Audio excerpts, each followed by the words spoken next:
militancy or unfortunately, the law and order situation that we have today is the gift of the war on terror that we played. That's so unfortunate.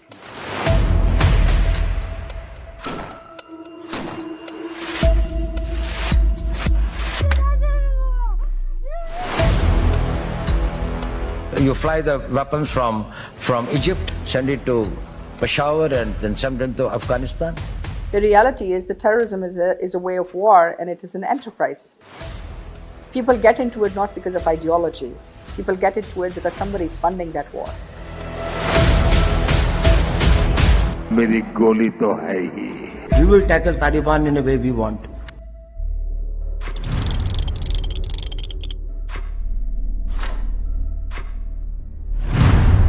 Some news is so powerful, so intense, that it doesn't just stay in your memory, it marks a moment in time.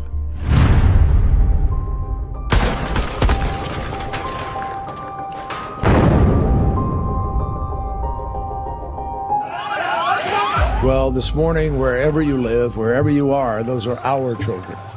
It is beyond our comprehension why somebody would target children. It's haunting. It's horrifying that children are being killed. We stand with the people of Pakistan. So they were shooting from the stage. Yeah. I was in Pakistan, and I think I came on air as well.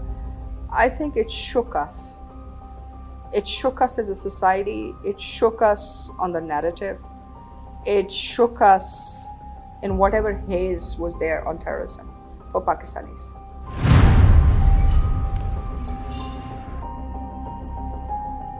I was in Islamabad, and it was surprising for me that the terrorists can cross that limit and they can attack the school children, and it wasn't happened before. The terrorism in Africa and in Asia, it was quite unique, and we were anticipating, of course, this is now the terrorists had started testing the limit of the state. It wasn't the first time terror had struck Pakistan, and tragically, it wouldn't be the last.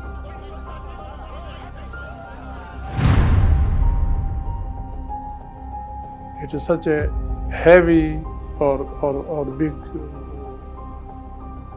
how should I say, it is a sin beyond description that they committed. It shouldn't have happened.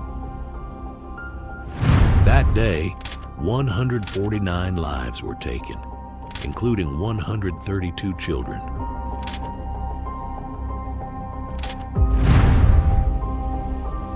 They came for our children. At this time, they came with terrorism, not through hard attack by military. The target was Army Public School, Peshawar, where the world saw the most barbaric incident of terrorism upon little angels when they killed them, burned them, and did not spare even the female teachers. Killing innocent children in a school is an act beyond description. I fail to find words to condemn it. But the real question haunted everyone: why?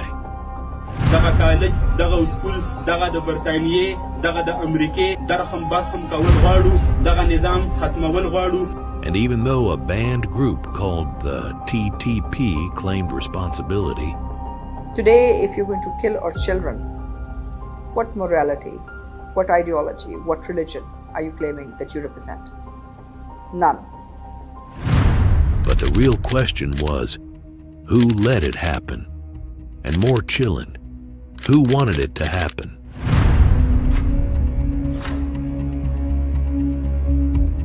And news just coming in, Pakistan has reacted to Defense Minister Manohar Parrikar's remarks on using terrorists to neutralize terrorism. You have to neutralize terrorists through terrorists only. Why can't we do it? We should do it.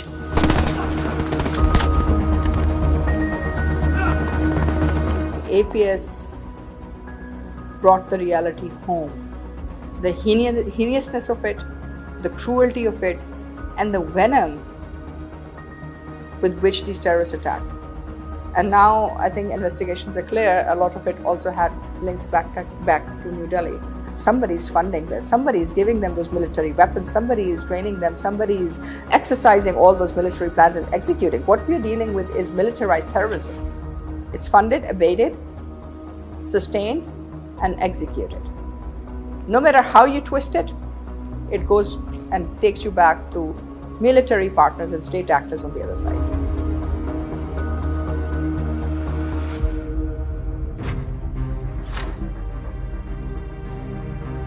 We will tackle Taliban in a way we want. Funding are denied to the terrorists by countering it with the funds. More than 1.5 times of the funds available to them. So if they have got a budget of 1,200 crores, you can match it with 1,800 crores. They are all on our side. This man was threatening Pakistan, saying he would fund the Taliban to unleash terror inside the country. Pakistan किसी भी nuclear war में के बाद पाकिस्तान राष्ट्र नहीं रहेगा, भारत फिर भी रहेगा। अगर कुछ नुकसान हुआ भी तो जितने बचेंगे वो फिर भी इतने काफी होंगे कि दुनिया के ऊपर में अपनी उसको ले जा सकते हैं। But doesn't this kind of threat remind you of someone else?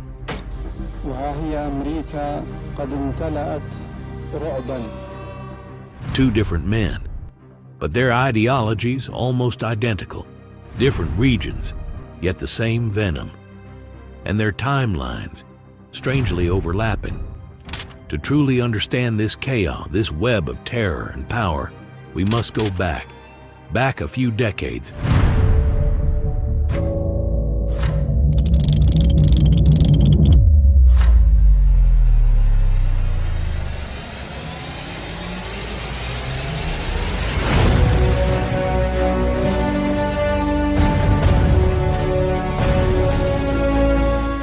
When the Soviet bear marched into Afghanistan, the world held its breath. To stop the red tide, America needed a frontline state.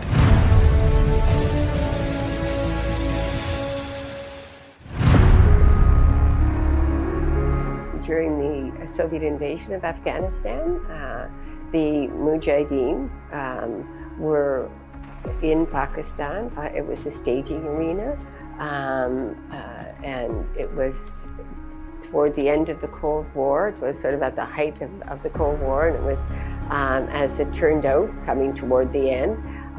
And the United States in the West, with Pakistan, used Pakistan as a staging arena. We were made scared that if we do not stand with America against the Soviets would come to the warm water and occupy Pakistan also finally. They want to occupy the Gulf, and whosoever occupies the Straits of Hormuz occupies the Gulf. They're only 350 miles now from the Strait of Hormuz.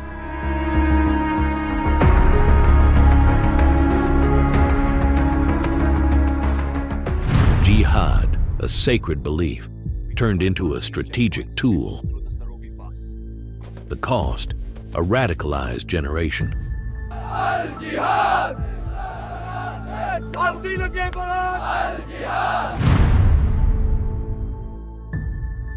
Pakistan and the US and the West in general, they're all working together. And it seemed a good idea at the time to use the power of faith.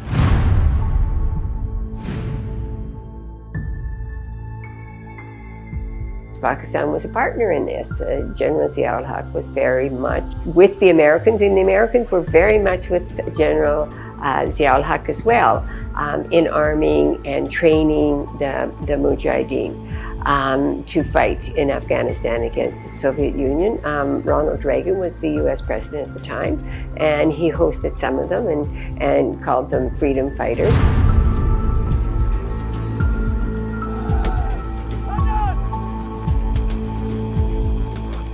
That made things difficult for Pakistani society, but also the Americans were very proactive in embracing that radical religious element, and not just embracing it, but also encouraging it. For example, in the Afghan refugees in the camps in Peshawar and around Peshawar, and the University of Nebraska had a program to teach Afghan refugees English. And that program was English and mathematics. And that program was, I is for infidel, the godless communist. J is for jihad, to fight against the infidel, the godless communist. K was for Kalashnikov, to use in your jihad against the godless communists. And then they would have math questions like, if you have 10 communists and you kill 5 communists, how many communists do you have left? So that really was very instrumental in encouraging that radical or use of religion as a means to generate a fighting force. It had eroded the social fabric of the Pakistan society, and we have seen that the religious extremism being grown under the state patronage, and religious institutions which were not as powerful, not numerically and not politically, their strength and number being increased during that time. Pakistan played a pivotal role in opposing Soviet invasion of Afghanistan. Pakistan was at the forefront of the resistance to Soviet invasion and expansion. And it's at that time that we made immense sacrifices for the liberation of Afghanistan, for the protection of Pakistan. The international community was here. You had allies from the United States, Western countries, the Gulf region, and we succeeded. All of us succeeded, but Pakistan ended up paying the heaviest price. And the result was the disintegration of the Soviet Union.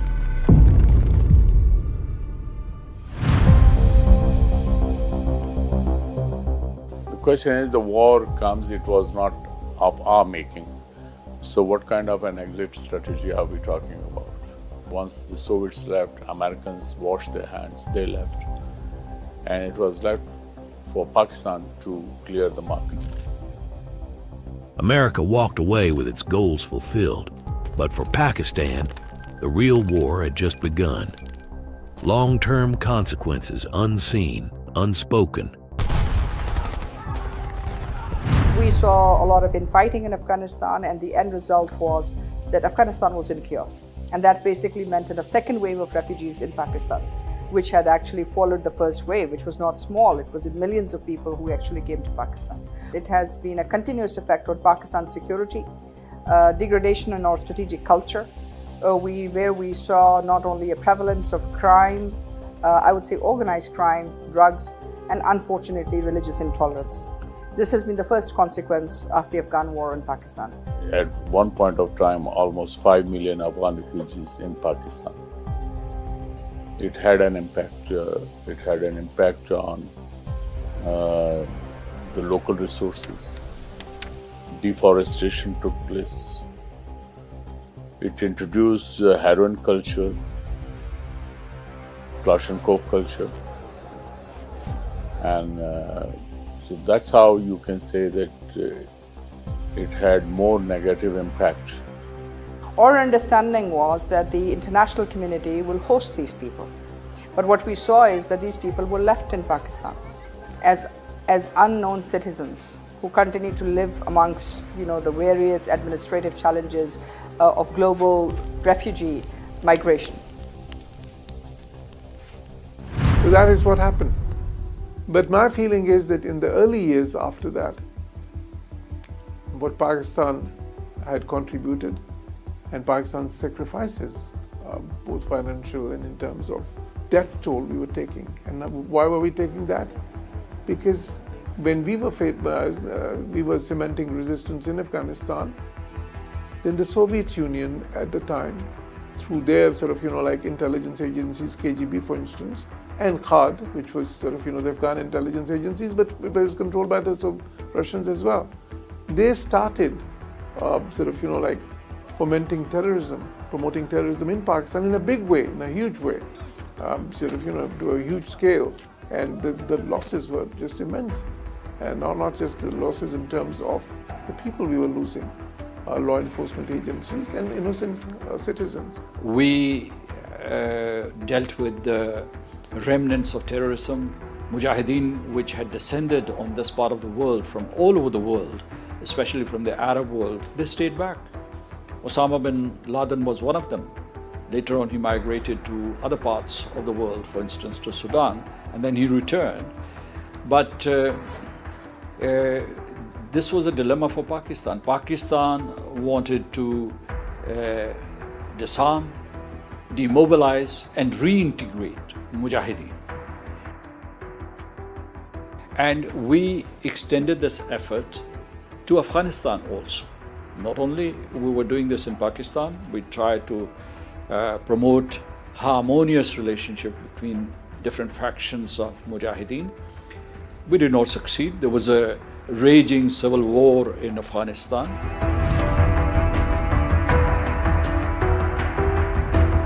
While Pakistan was still grappling with the chaos, unemployed guerrilla fighters roaming free, millions of refugees reshaping its streets.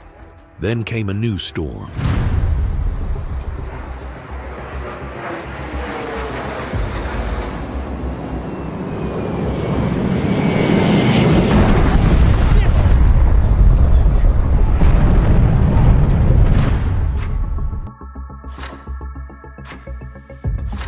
September 11th.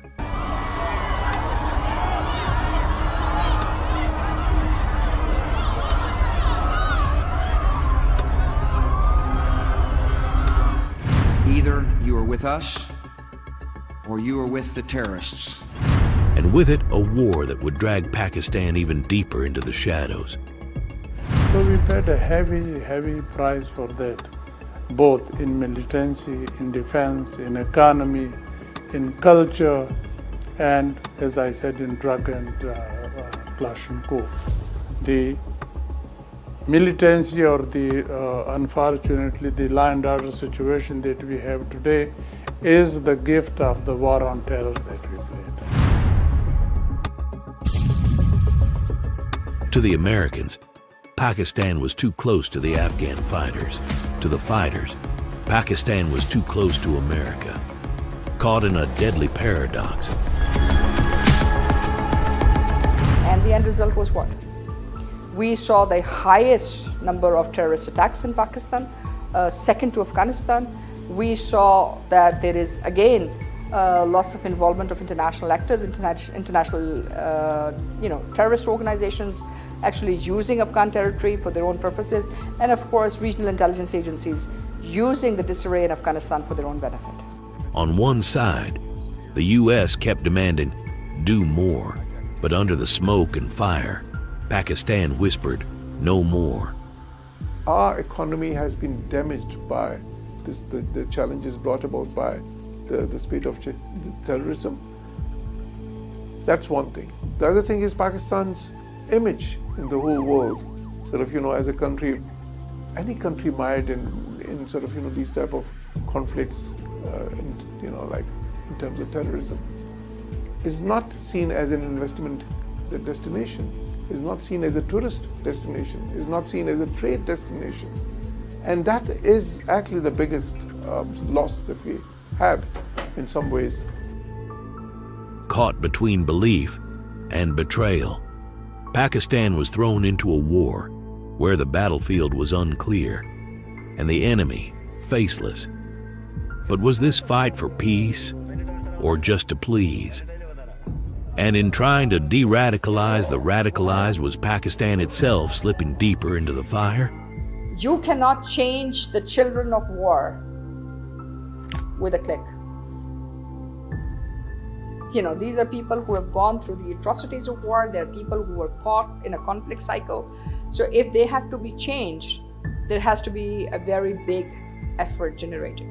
There is some global responsibility where you leave global conflicts, do not provide global resolution, and expect regional countries to come in the gap once you've left that gap and fix everything. It's not possible. Back in 2009, a special program, a special initiative to de-radicalize the youth, that was started, and youth were coming towards leaving the guns and picking the pen, or leaving the guns and picking some tool in the factories.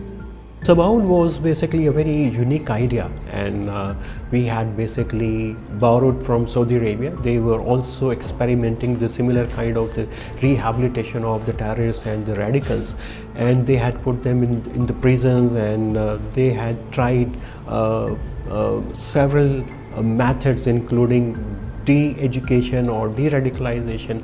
So this is Pakistan had it, but the Pakistan case was a little bit different. We have tried as a nation. We continue to develop and hope that this will become the mainstay, but it cannot be stopped when there are going to be gaps in it. When there are going to be countries which are going to continue to fund radicalization, there are going to be countries which are going to use people's vulnerability in a conflict cycle and use it for their own advantage, in the name of religion, in the name of power politics, in the name of regional politics. On one hand, Pakistan was struggling to de-radicalize its own society, while quietly pulling Afghan minds back from the edge of extremism. Government of Pakistan has invested years in de-radicalizing Afghanistan. In Afghanistan, the people needed education and infrastructure as well. In 2003, Government of Pakistan initiated a project under the CRRA, Committee for Reconstruction and Rehabilitation of Afghanistan. In that project, number of initiatives were introduced. One of the initiatives under the program was to train Afghan people, to give them education, and that education was through Allama Iqbal Scholarship Program. So that's helping de-radicalizing the system in Afghanistan. Government of Pakistan consider them as our own brothers and sisters and put them in the best institutes in Pakistan. We provide them medical education, we provide them engineering education. They go to the schools where only 1% of Pakistan people are able to go there. We put our Afghani brothers and sisters in those institutes. So that's all the facilities we are providing, but there are players in the area which doesn't like it.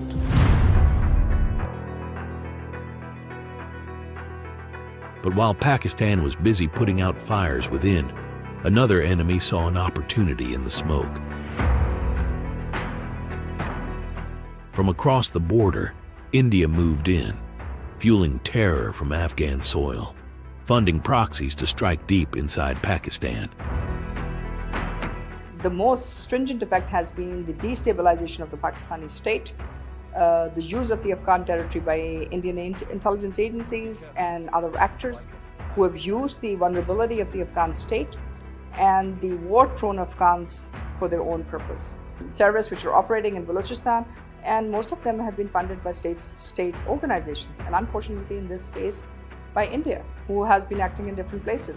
India is nurturing terrorism in three areas. First and foremost, in India itself, its Hindutva doctrine propagates extremism and violence.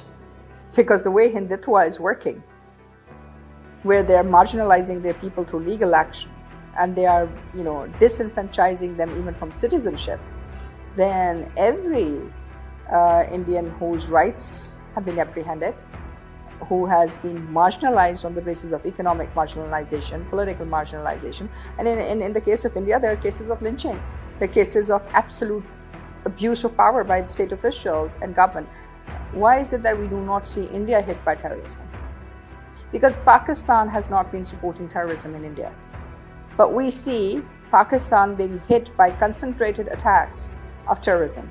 Rashtriya Swayamsevak Sangh and Bharatiya Janata Party, they promote violence They are preparing a new generation of terrorists. Second, India has its terrorist training and sponsoring networks in the Gulf region, Iran and Afghanistan. They plan, sponsor, finance, engineer, and then execute these terrorist attacks on Pakistani soil. They use Pakistani proxies also. India, for some time, has always used Afghanistan as a second front, and India has, for over the years, financed problems for Pakistan on that side of the border. They have become so bold that they have started targeting Indian diaspora in Canada, in the United States, and in other parts of the world. This is a transnational crime. Canadian security agencies have been actively pursuing credible allegations of a potential link between agents of the government of India and the killing of a Canadian citizen, Hardeep Singh Nijjar.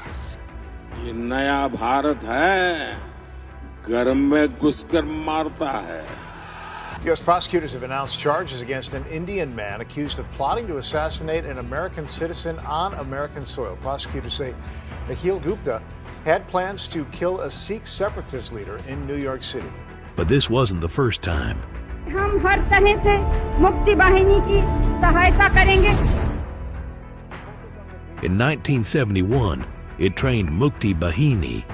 मुझे खुशी है कि मुक्ति युद्धों में शामिल कई भारतीय सैनिक आज विशेष रूप से इस कार्यक्रम में मेरे साथ उपस्थित भी हैं. In Sri Lanka, the Tamil Tigers.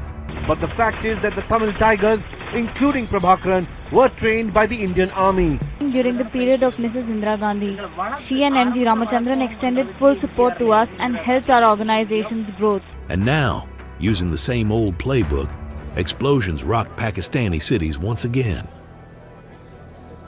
Fact is this, it's a declared policy of India's military to say this thing that this is part of their terrorist outreach program.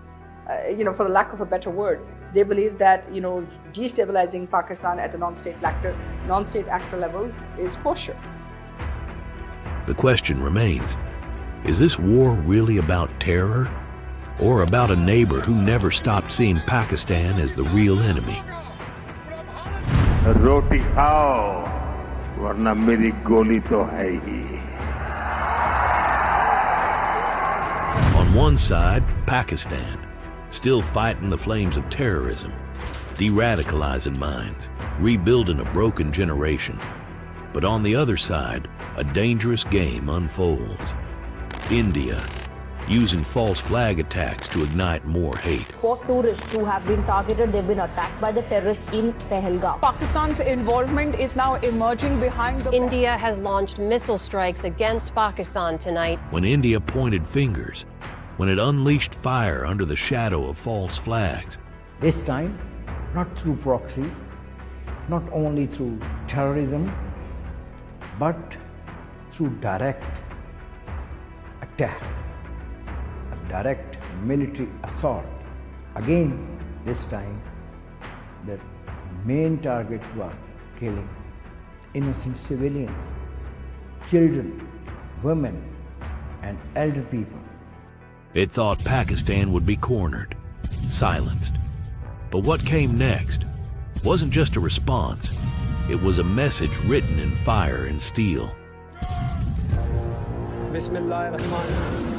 Today on 10th May at the time of Fajr, we have given a strong punch. They were not expecting what will be the response. The leadership is in an illusion of having some technological advancements. Sometimes they say they can send their aircraft, fighter jets, by hiding them under the clouds. And sometimes they believe they can attack us very accurately with expensive jets like Rafale. Planes were being shot out of there. 5 4 or 5, but I think 5 jets were shot down actually. And Lindsay, that was getting worse and worse, wasn't it? That was looking like it was going to go. These are 2 serious nuclear countries. Not the jet being down, but why they were being down. Pathan हमारा आगे जिसको हम कहें advance airbase है, बहुत है। उन्होंने उधमपुर में किया है, ये किया है, श्रीनगर के पास में किया है, अवंतीपुर में। सिरसा को आपने बताया एयरबेस है वहां पर, उसको उसने टारगेट किया है और तो वो ड्रोन्स के साथ साथ अपनी बड़ी मिसाइल भी दाग रहा था। They got hundreds of their own soldiers killed. They got their defense installations suffer a loss of billions of dollars, and they got their forces, they earned their forces a mockery across the world. What for? Why did they do it? It was done just to win a petty state election in the state of Bihar. Most important of all, India and Pakistan. I ended that with a series of phone calls on trade. I said, look, if you're going to go fighting each other, it was getting very bad. You know how bad that last attack was. It was really bad. And in fact, I had the general, who was very impressive. The general from Pakistan was in my office last week. Instead of resolving Kashmir through UN resolutions, India chose to treat a deep wound with the wrong medicine, suppressing freedom. But force doesn't silence pain. It multiplies it. From Kashmir to 15 other restless regions, freedom was buried, voices erased. And when the consequences came knocking, India turned to blame, not its own brutality, but Pakistan. ये आपकी सरकार और आपकी सेना आतंकवाद को समर्थन दे रही है. While Pakistan pulls its people away from extremism, Modi and Ajit Doval push theirs closer to the edge, turning fear into politics, and politics into poison. And with every move, India drags South Asia one step closer to the edge of a nuclear flashpoint. A region soaked in history, now trembling on the trigger.